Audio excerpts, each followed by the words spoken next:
कार्यक्रम आज दिन भर का इस विद्यापति भवन में है आयोजित है। उन्होंने अपने प्रयास से यह कार्यक्रम को सफल बनाया। देखिए, लेट्स इंस्पायर बिहार एक बड़े उद्देश्य के साथ चल रही है।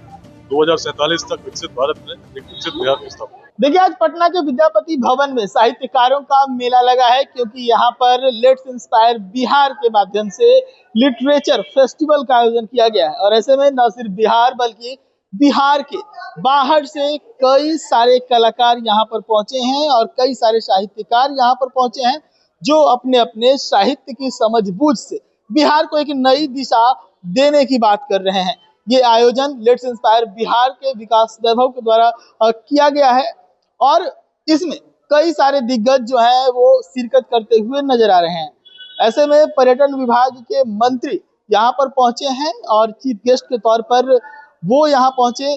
क्या कुछ कह रहे हैं पर्यटन विभाग के मंत्री, हम आपको उनके बयान सुनवाते हैं। बहुत ही अच्छा पल था आज, जब सारे साहित्यकार कवि एक साथ आए हैं बिहार।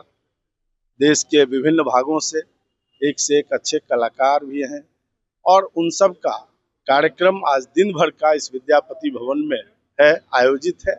और इसके लिए मैं श्री विकास वैभव जी को आभार प्रकट करता हूं कि उन्होंने अपने प्रयास से यह कार्यक्रम को सफल बनाया। ऐसे आयोजन समाज के लिए क्या संदेश देते हैं? ऐसा आयोजन समय समय पर होने से समाज को दिशाहीन होने से बचाता है।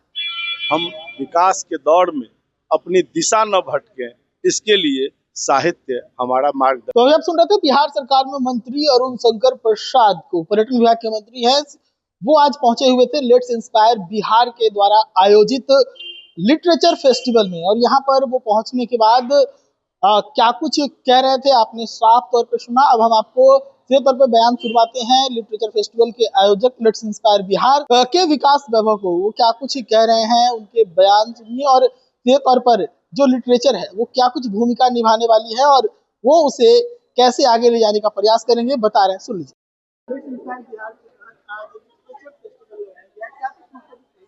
देखिए, लेट्स इंस्पायर बिहार एक बड़े उद्देश्य के साथ चल रही है।